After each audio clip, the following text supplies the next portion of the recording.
Sports Illustrated just opened a new store right in your own living room with a large selection of the newest, hottest, and most unique sports merchandise and entertainment releases. At the Sports Illustrated store, you can get the best sports videos like Michael Jordan Airtime.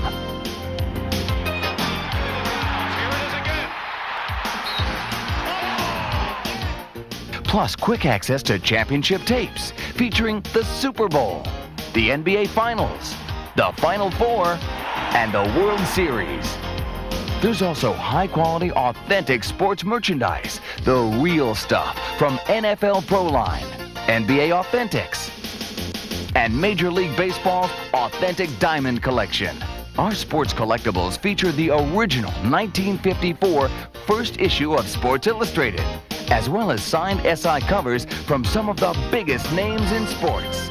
Plus, there's also the latest SI book releases. It's sports shopping the easy way. Just look for our product inserts or our Sports Illustrated store ads in the pages of SI. To order, call toll-free 1-800-274-5200. From the #1 name in sports and the #1 name in home entertainment comes the game event for all seasons. Football meets baseball. 2 great games in one. Sports Illustrated meets Super Nintendo. You call the play. You throw the pitch. Right. Catch a touchdown pass. Or hit a game-winning home run. America's 2 favorite pastimes on one game cartridge. Sports Illustrated Championship Football and Baseball from Malibu Games. Also available on Game Boy. We created a whole new automotive category. Brought the American Roadster back up to speed. And reshaped the 4-door sedan. You could say we've changed all the rules. Makes you wonder what we'll think of next. The new Dodge. Get your game face on, man! Let's go!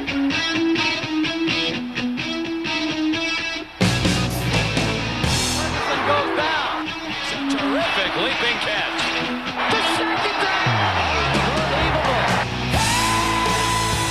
Hey, baby! Woo!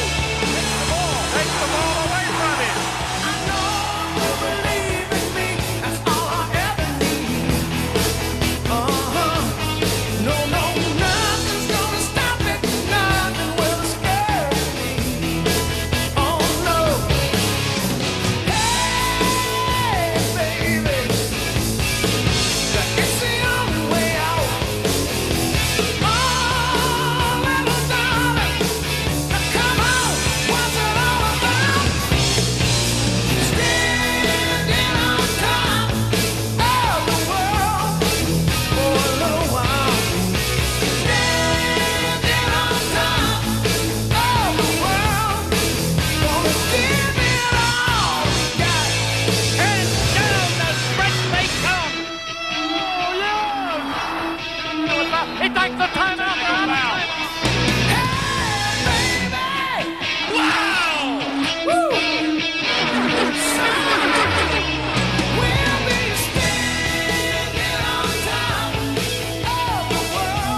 In a memorable year in sports, we look back at the ones who came out on top.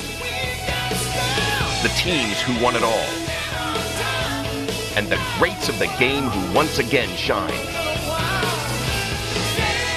Those who burst onto the scene to grab the spotlight.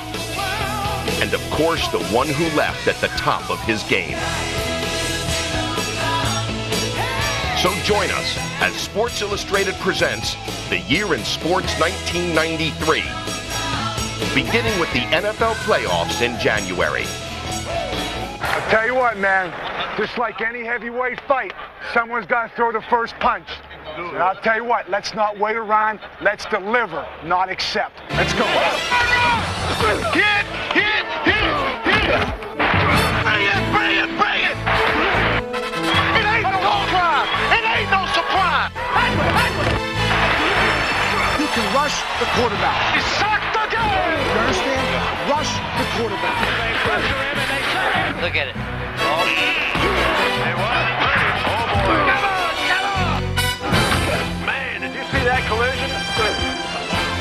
The road to 1993 Super Bowl was as fast and furious as ever. Let's go out and let's show them how it's done. Oh, baby, what a play! Put that sucker in your VCR. That guy over is touchdown! They're pumped up, man. We're pumped up, too. Oh, this is incredible. This is one of the very best. Cuts inside the 20, breaks another tackle, down the sideline, to the 30, streaking to the sideline, to the 10. He's done it all around. He pies, steps it in, swan dives into the end zone.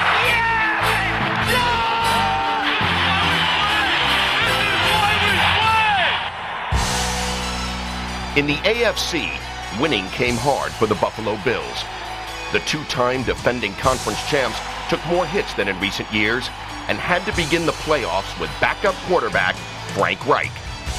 Fasten your seatbelts. It's playoff time. The Bills and the Oilers ready to get it on in an AFC wild card game.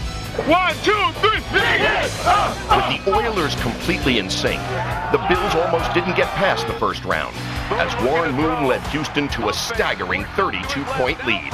touchdown! They were just perfect.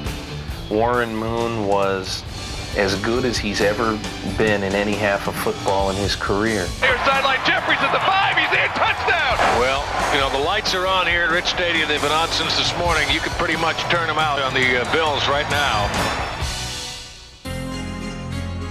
We were sitting there, God, what happened? We're getting blown out by these guys. And we were just like, what are you going to do next week? Where are you guys going? You guys going golfing? Some guy comes over to me and he says, hey, you mind if I use your phone? I'm so-and-so from a Houston TV station. I said, yeah, fine, go ahead.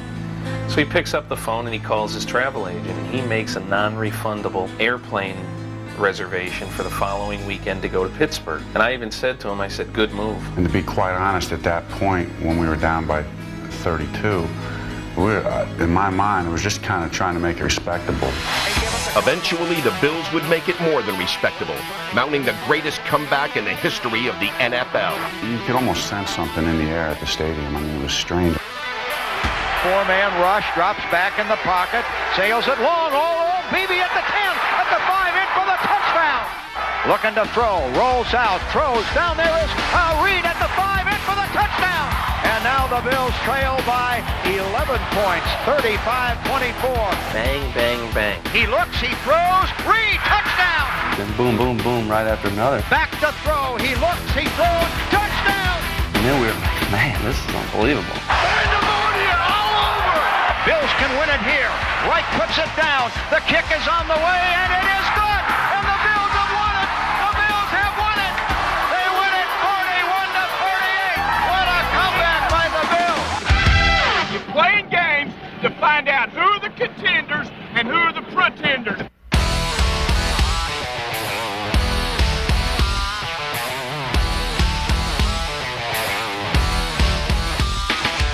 I like for our teams to have a little swagger about them.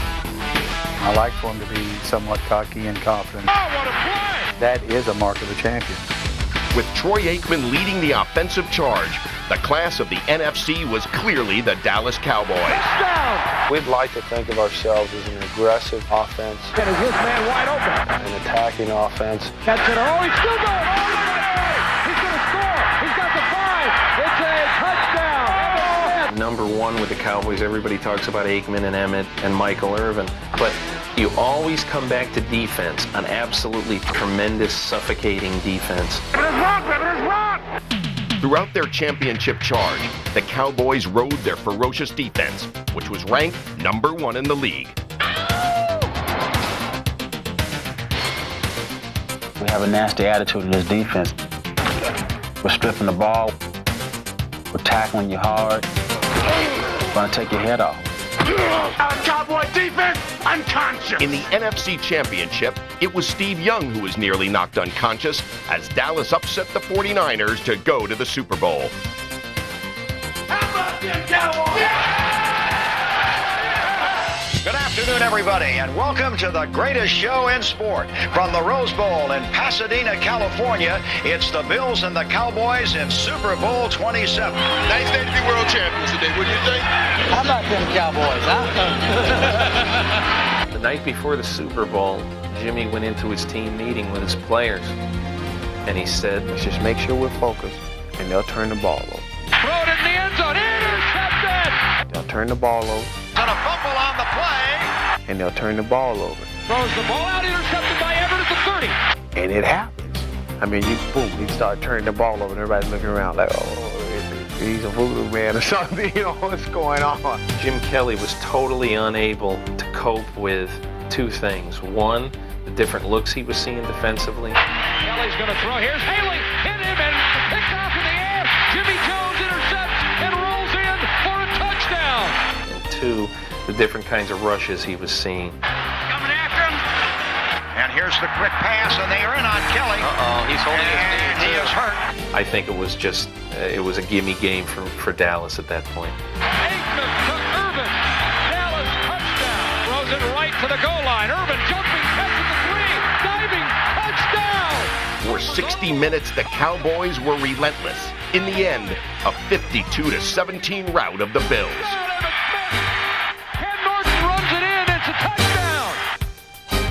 We've come an awful long way from 1-15, 3-13, from being kicked around. Now we were number one. We were doing the kicking around. We were the very best in football. It was a feeling of satisfaction, and we finally reached the pinnacle of our profession. And words can't describe it. It was unbelievable. What a ride it's been. Troy Aikman's the MVP, and Dallas, your Cowboys are the champions. How about them Cowboys?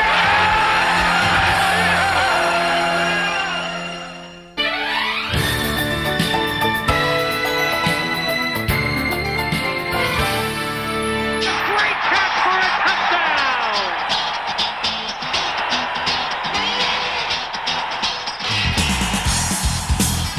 He is gone. Touchdown. Can you believe it?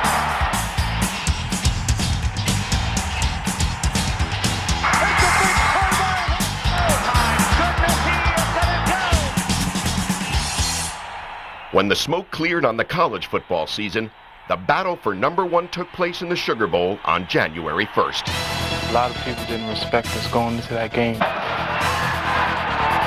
Alabama was a team that everybody knew was going to come in second place in this game. Got a touchdown, Miami. They gave us no chance. Miami's going to win the Sugar Bowl, and I'm not even sure exactly who they're playing. It'll probably be about 48-0. We knew if we played and played well, we could beat Miami. This is Alabama's opportunity to gain respect. They had to go right up the gut, and they did it right from the start. I think he goes right up the middle. Run at Miami. Go to Lassick. Power football to the left side. Big play here for Lassick. Nothing fancy. And up the middle goes Lynch. Inside the 5. And we dominated them physically. Lassick. Touchdown. While the Tide rolled on offense, its defense stopped Miami cold. That defense just swarmed and attacked. And they eat him up inside. Especially humbled was Gino Torretta, Miami's Heisman Trophy-winning quarterback. By Teague. George Teague to the end zone. Touchdown. Toretto hardly knew what it was like to lose. But suddenly, in the biggest game of his career, the guy's seeing something he's never seen before. For Alabama, a thoroughly convincing 34-13 win. A national championship for the Crimson Tide. Runs him down. Takes the ball away from him. Teague's got the ball. They dominated Miami the way I have not seen a Miami team dominated in years. And I think it was all the more of a domination because it was completely unexpected. They talked the talk, but they just couldn't walk the walk.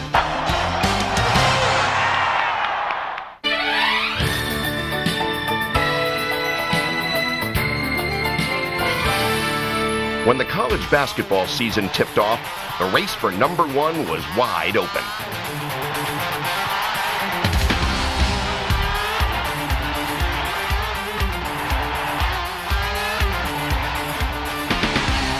So he'll cut it loose. Watch out. He's going to get the 5.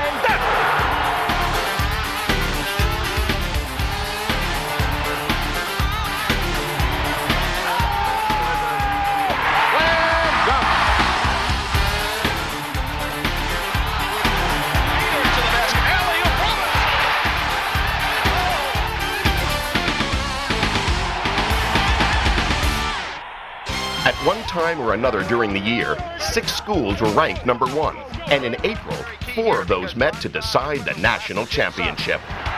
It was a gathering of college basketball's elite when North Carolina beat Kansas in one semifinal. Stop, pops the 3, good! While Michigan powered past Kentucky to set up a clash of 2 heavyweights for the national championship. The final game! They have done it! Yeah! One more game, we're bringing it all home. One more game. 2 teams, 2 distinct styles, but only one could claim the crown. There probably can't be a bigger contrast in college basketball than the one between Michigan and North Carolina. North Carolina is patterned, system, everything planned.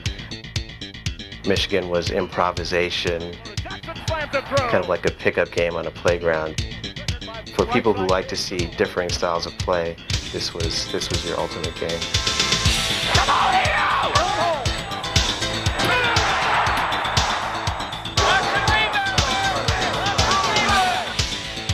Weber steals the ball. Weber off to the races. Here we go.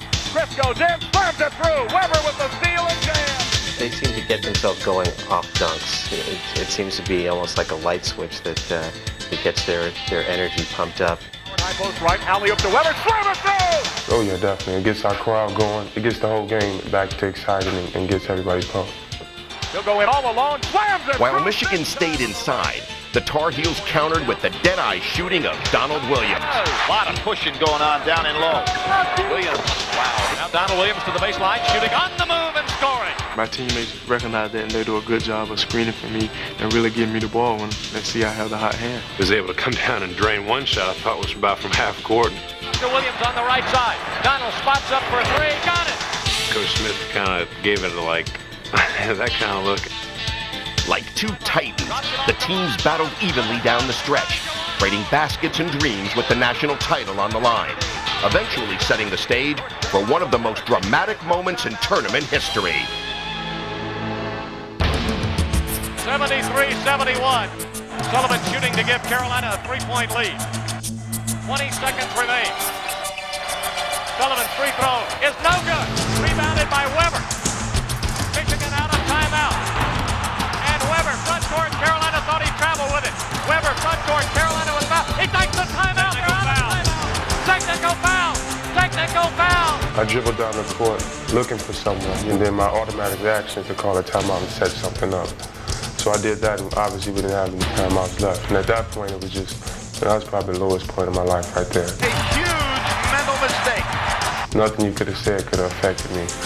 At that time, all I was thinking was, God, why would you let this happen to me? A few seconds later, the national championship belonged to the Tar Heels. For 3, no good, front of the rim, Lynch with the rebound, outlet to Phelps, it's over, Carolina.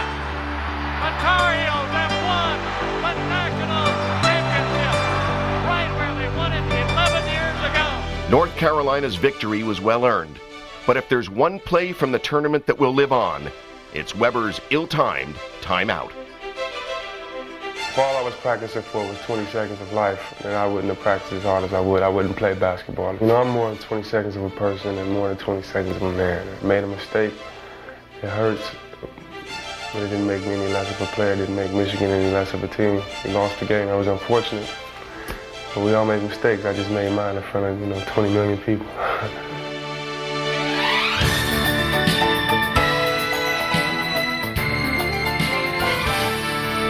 In 1993, some of the year's more memorable moments were also some of the funniest.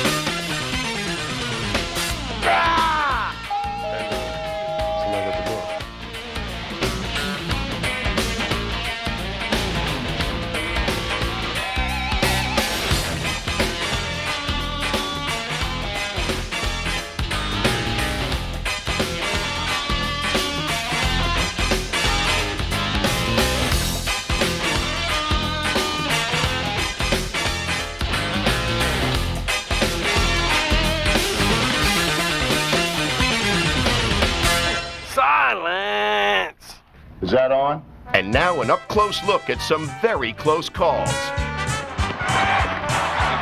We begin with John Kruk's brush with death at the All-Star game.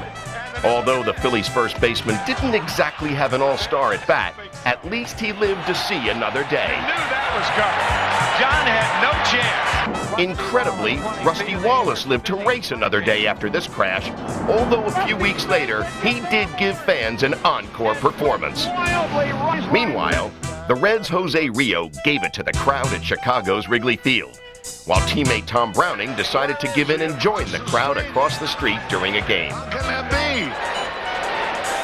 During a promotion in Houston, fans did their best Charles Barkley impersonation, but alas, there's only one Charles. But the difference is they won't look as good as I do being bald, because I look good bald, and they're going to be ugly with hair or bald. Speaking of ugly, a fan at Madison Square Garden scored an apparent goal for the New York Rangers by throwing a puck into the net from the stands. Got to put him in a Looney Tune bit. Wow. Not to be outdone, a New York Yankee fan assisted on a Don Mattingly game-winning home run by taking the ball away from Orioles right fielder Mark McLemore. Mattingly, unbelievably! But even he was topped by this Yankee fan who ran onto the field and canceled what would have been the game's last out. With new life, the Yanks staged a dramatic 2-out, 3-run rally for a very weird win. Here's the throw to the plate.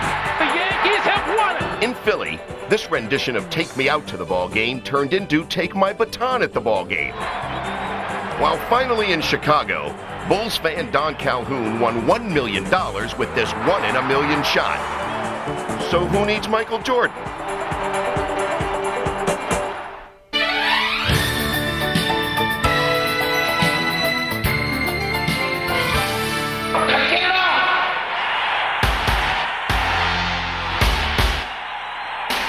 I'm a bad man. 1993 saw its share of memorable bouts and menacing boxers. And among the best were 3 of the most powerful punchers in the sport. Tonight is lights out for you, baby. 2 more uppercuts in there. Roy Jones. Great left hand was spectacular. De La Hoya attacks again. It should be Oscar De La Hoya with an impressive... It was a year of power and guts, and in the end, only the strong survived. The 2 best pound-for-pound fighters in the world finally met in September, when Pernell Whitaker made the most of his long-awaited battle with Julio Cesar Chavez. He won it hands down. It really, he was backing Chavez up, which no one's ever done.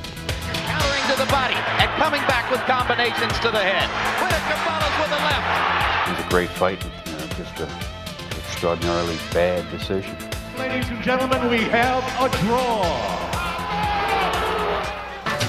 Among the big boys, WBC heavyweight champion Lennox Lewis defended his title in October with a courageous knockout of fellow Englishman Frank Bruno. See if he can finish. Bruno in serious trouble. He's the most popular fighter. Meanwhile, George Foreman pounded Pierre Kotzer in typical Foreman fashion.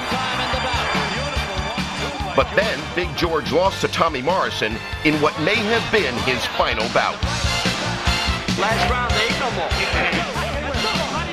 And Morrison comes back to the left hook. And new champion, Tommy.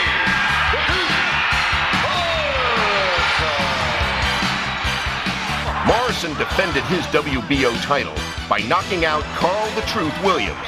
But soon after, Tommy looked like a liar when Michael Bent dropped him with a shocking first-round knockout. On the verge of a big moment, and he's got it. That's it. A first-round KO for Michael Bent. None of those heavyweight bouts, however, lived up to the shootout in Las Vegas. Swing and swing after the bell. Like they had the previous November, Riddick Bowe and Evander Holyfield again turned in the fight of the year. It would shock the world. Stuns Bowe again. And the round comes to a close. The bell saving Riddick Bowe from further punishment. The night also provided the spectacle of the year.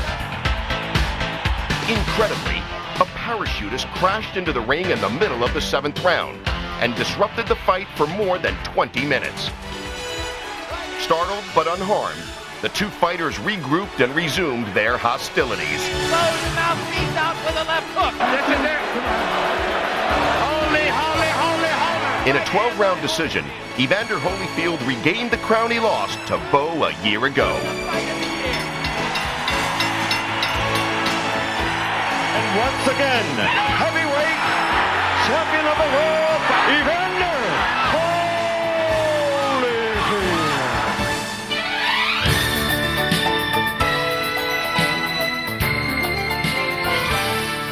1993 is the year the NBA welcomed the Shaq. If there was one thing I learned and learned quickly, these guys are serious.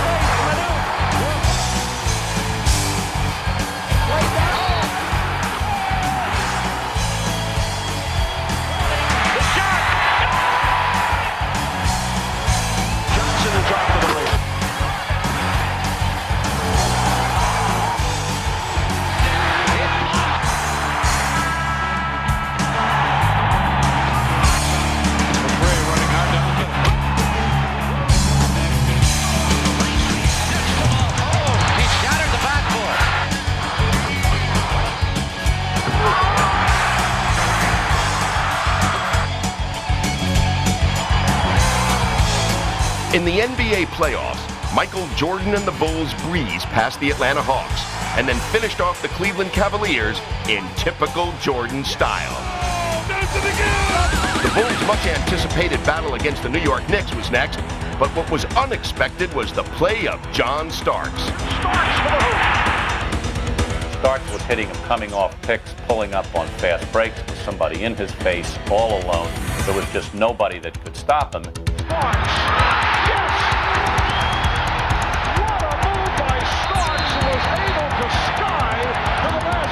The Garden at that point just erupted, and if anyone would have taken any bets that any team beside the New York Knicks were going to be the Eastern Conference champions, would have been silly. Down 2-0, Chicago won at home, setting up a crucial Game 4. To get even in this series, they needed a game where Jordan was going to go out and win it himself, and that's just about what he did. Jordan, tongue dangling, hang, pop, score! He just looks like he might be unstoppable. Jordan was unstoppable. His 54 points helped send Chicago back to New York tied at 2, where in Game 5, the Knicks trailed by a point as time ran down.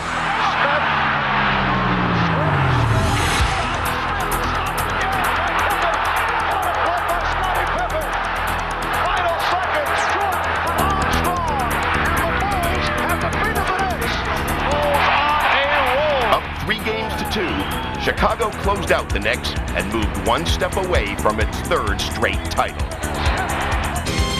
Meanwhile, out west, league MVP Charles Barkley and the Phoenix Suns finished the regular season with the NBA's best record. But in round 1 against the lowly Lakers, the Suns found themselves a game away from elimination. We're down 0-2, and I know the next question is, are you guys dead? No, we're going to win the series. We're going to win one Tuesday, and the next game's Thursday. We'll win there. Then we'll come back and we'll win the series on Sunday. The Suns proved Paul Westphal a prophet, winning their 3rd straight game to take the series. I don't want to take credit for it. They played. I mean, all I did was pop off. I'm just glad they made me look good. Phoenix continued to look good, knocking off San Antonio and then Seattle to set up the title bout between the game's 2 biggest stars, Charles Barkley and Michael Jordan. I don't really think it mattered to us who we were playing, but I think for the fans and for the media, it was a great matchup. But I think if you want to be successful, you don't compete against the other team, whether they're the champions, whether they got great players. I think if you want to be successful, you got to just compete against yourself. And we were just happy to get there. Happy to get there, but unhappy at what happened at home. Pass for Grant. He drives it. Charles backs into the lane. Rejected by Scott Williams. 2 Suns losses in Phoenix gave the Bulls a decided advantage and set up a memorable Game 3 when the series moved to Chicago. 2 sluggers up in a in a home run contest, it's just going to go on and on. Who can make more big plays? Who can make more dramatic efforts? Every shot was crucial, and that's what you live for when you play basketball. Just a game where neither team wanted to go down. It was an emotional up and down roller coaster. Every play was significant. Got his own rebound back and lays it in. Like two heavyweights, the teams battled toe-to-toe for 4 quarters and 3 overtime periods, neither able to knock the other out, until Dan Marley started throwing haymakers. 6th three-pointer. Just kind of playing above the floor. You just kind of, you're not really thinking about whole lot. You're kind of in an unconscious state. You're just out there having fun. Down the stretch, Barkley iced the victory, tightening the series at 2-1. Unfazed, Jordan responded like a champion. Game 4 was Michael Jordan saying, I'm not going to lose this game. He simply took the game on his shoulders and he said, you know, they're going to overplay me at the wing. I'm just going to take it to the basket. Jordan quickly by him. Attack the basket time and time again. Jordan will drive again. We were just running him over. Now to Jordan quickly by him. And Phoenix tried to stop him, but he just had it in him that he was not going to be stopped. In the end, it was a 55-point ambush and a 3-1 Bulls lead. After staying alive in Game 5, the Suns put on the heat in Game 6. But just when it looked like Phoenix would force a Game 7, the Bulls overcame a 2-point deficit with just 4 seconds to play. I was just kind of hanging around the three-point line. I got a clean look at the basket and had my rhythm and just let it go, and certainly tops the list of shots I've ever made. Moments later, the Bulls were champions again. Knocked away by Grant. It's all over. The Chicago Bulls have 3 straight NBA championships. A few months after the season, however, Chicago's joy turned to sorrow when Michael Jordan shocked the sports world by announcing his retirement, ending perhaps the greatest career in NBA history. Coming into the city of Chicago, it wasn't a bright situation. We were not on top. We were not even in the middle. All they had to say was wait until next year. And it gives me great gratification that during the time that I played the game of basketball here in the city of Chicago, they don't have to say that anymore. You know, they got bragging rights all over the country. Now it can be known as a championship team. It's not because I don't love the game. I love the game of basketball, I always will. I just feel that I don't have anything else for myself to prove. When I get to a pinnacle and I feel that my skills are still good, I'm not starting on the downside of my career, I want to walk away from the game.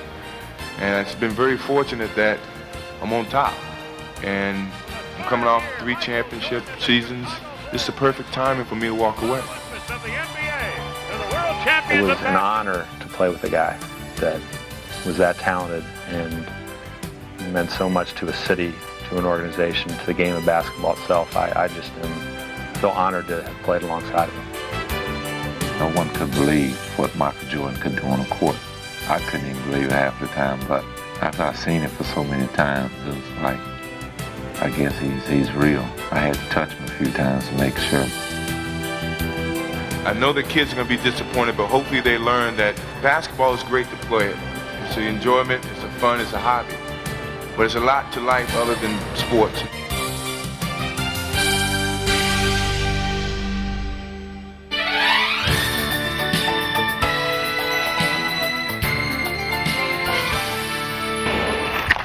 Life in the NHL is fast, furious, and not for the faint of heart.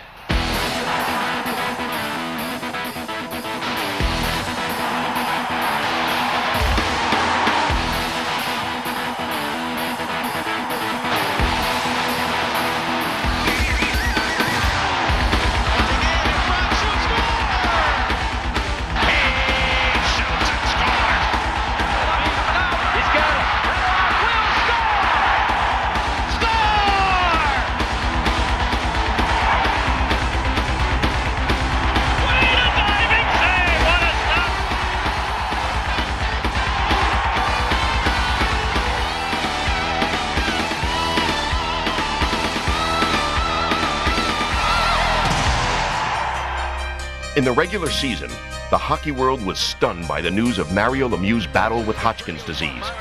But after missing 24 games, it was Lemieux's performance that was stunning, as the game's greatest player quickly returned to form. Just have to focus on them all.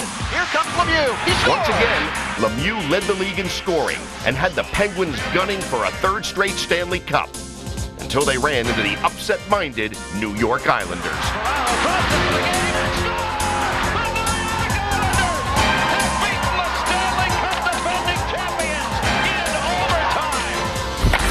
Overtime. There's no margin of errors in overtime. It's do or die. This team loved to play under pressure. There's some kind of fake going on there. We felt overtime was our time. Overtime was prime time for the Montreal Canadiens, who won 10 straight playoff games in OT, including 3 against Wayne Gretzky and the LA Kings in the Stanley Cup Finals. After soundly losing Game 1, Montreal again found themselves trailing Kelly Hrudey and the Kings in Game 2, until Jacques Demers decided to gamble. And we knew that Marty McSorley had an illegal stick. We've got something critical going on here. It's a stick measurement. You're allowed a half-inch curve. That is the device that measures the curve. Jacques took a chance. If he is guilty of playing with an illegal stick, the LA Kings will be penalized and Marty McSorley will have to sit for 2 minutes. Come on. It's illegal. Yes! Marty was playing with an illegal stick. We called it. Then next thing you know, Desjardins shot. we scored on the power play, then scored in overtime again.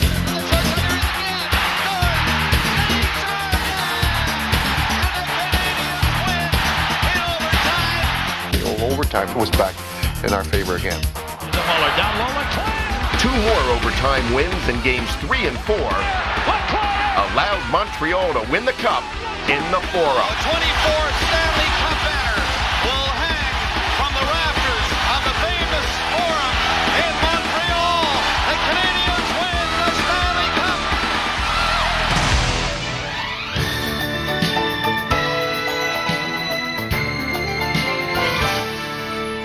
Now it's time for our 1993 Dubious Achievement Awards, for those athletes who prove that it's not whether you win or lose, but how poorly you played the game.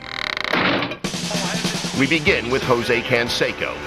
In 1993, the Rangers' controversial outfielder thrilled fans by doing his famous Pele impression. If that wasn't enough, Jose later did his Wild Thing impression, injuring his arm and missing the rest of the year. Way to use your head, Jose. Our If at First You Don't Succeed award goes to pitcher Anthony Young of the New York Mets, who set a major league record for futility by losing 27 consecutive games.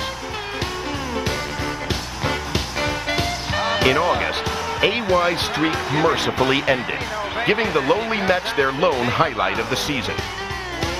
Rain delay honors go to the Florida Marlins grounds crew, who made covering the baseball field look about as easy as nuclear physics. Later, it was reported that Florida traded 2 groundskeepers for an umbrella to be named later. An award for the terrible timeout goes to the Miami Hurricanes, who stayed in their huddle just a bit too long. They give it in. Miami did not get back on the floor in time. Tie game right here, and the clock is running. Sure doesn't look like they spent too much time in that huddle setting up the offense. Shot, Edwards strips. McCullough has got time. Gets to the head. In point. Jones plays it in. Oh, unbelievable. I have never seen that happen. Our final award goes to the Dallas Cowboys Super Bowl show-off, Leon Lett. And fumble. And Leon Lett.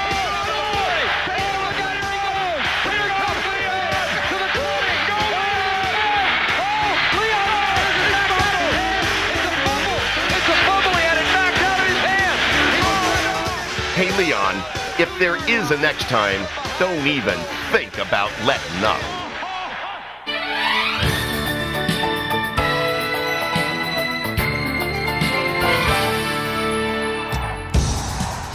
Baseball 1993 was filled with some incredible individual moments.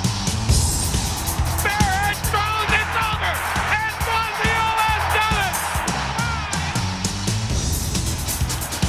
Takes a drive to left field, it's well hit, it is going, it is gone!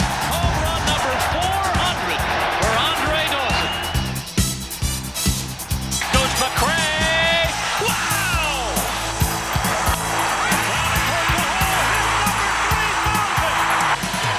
And the ground ball to short.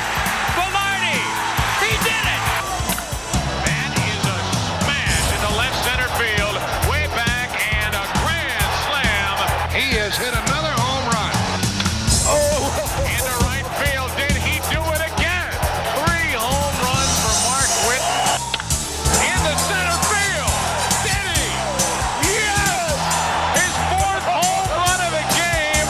He has 12 RBIs. Unbelievable.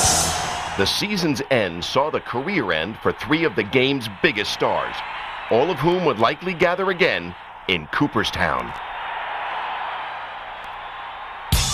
Meanwhile, Barry Bonds had a year that belongs in Cooperstown. His quick start led San Francisco to a 10-game lead over Atlanta.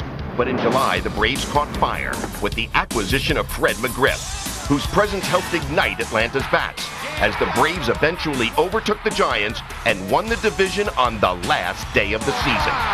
Joining Atlanta in the playoffs were the Philadelphia Phillies, the Chicago White Sox, and baseball's defending champions, the Toronto Blue Jays.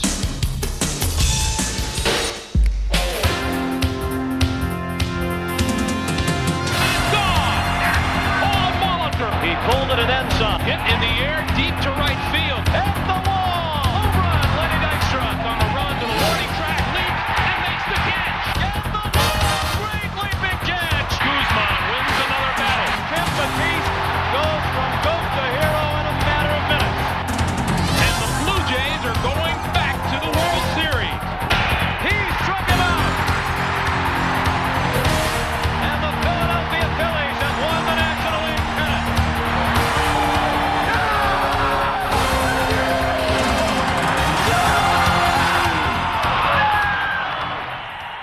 The 1993 Fall Classic got off to a classic start, with the team splitting the first 2 games.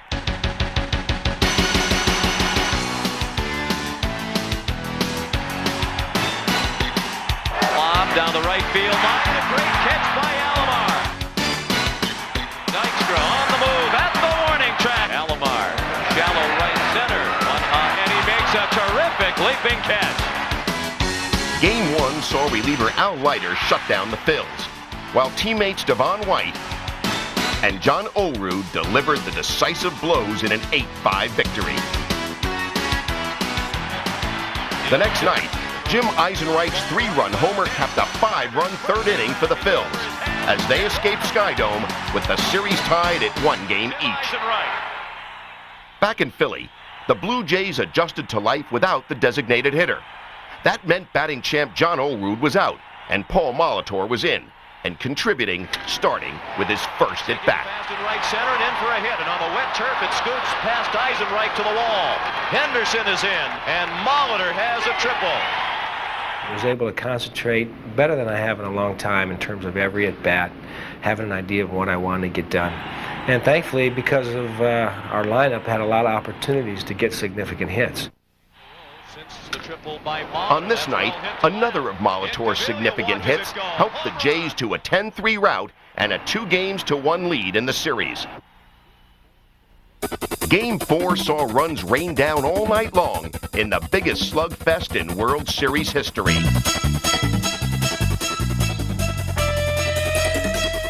It was just a great game. It was like watching the greatest heavyweight fight of all time. I mean, guys pounding at one another, round after round. We got off to a great start, 3 runs.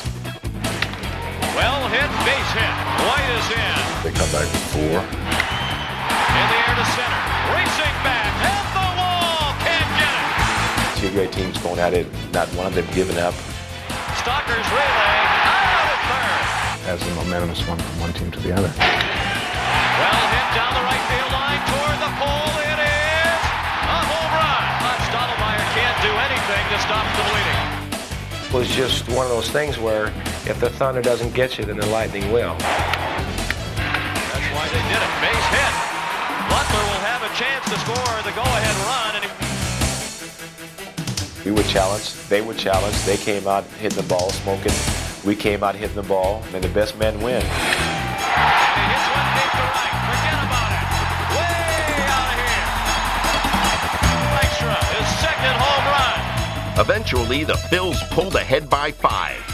It looked like they had it in the bag. In fact, the Blue Jays made some moves on the field that conceded the game to the Phillies, literally. But then you never know with those Blue Jay bats. They just came back one hitter after another. Down 14-9 in the 8th inning, Toronto pounded the Phillies pitchers and pulled to within 1 run with 2 outs and 2 on. Little looper. Long run for Dykstra. In right center. Can't get it. Borders around with the tying run. Henderson to the plate with the go-ahead run.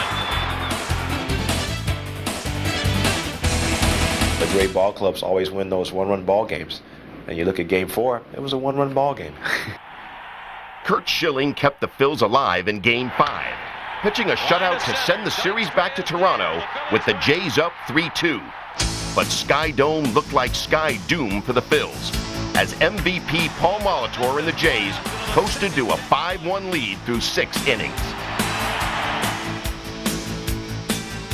Suddenly, however, Lenny Dykstra brought the Phils back to life with a 3-run blast. 5 batters later, Philadelphia led 6-5, a lead they protected into the 9th. That's when things really got wild. We knew something wild was going to happen. You know, he didn't get his nickname by going out there and going 1, 2, 3. The very first pitch, and he's ready to throw the ball home. The umpire called a timeout. He doesn't see it. The umpire's going this way. Ricky's going that way, and Dalton's running the other way, and he's going to throw the ball home. And right then we said, hey, look out. Something's going to happen. And he walked Ricky on 4 pitches. Williams walks Henderson on 4 pitches to open the 9th. Line into center, falling fast to hit. 3rd of the night for Molitor. Henderson stops at 2nd. So the tying run is at 2nd. The run that would win the World Series is at 1st, and Joe Carter is the batter. Bottom of the 9th, Game 6 of the World Series, and this is something that, as a little kid, I remember at my father's service station, I was like 8, 9 years old, dreaming of things like that. Well hit down the left field line, way back and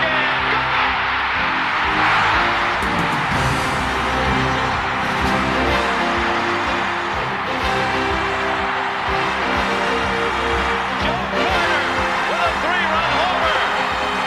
The winners and still world champions, the Toronto Blue Jays.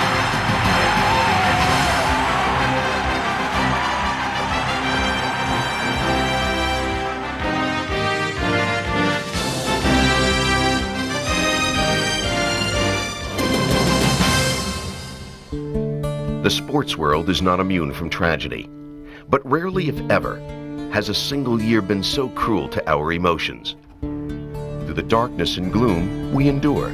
Through the grief, we go on, comforted with our memories, and secure in the knowledge that a new day always dawns, bringing with it new champions, like the ones who captivated us in 1993.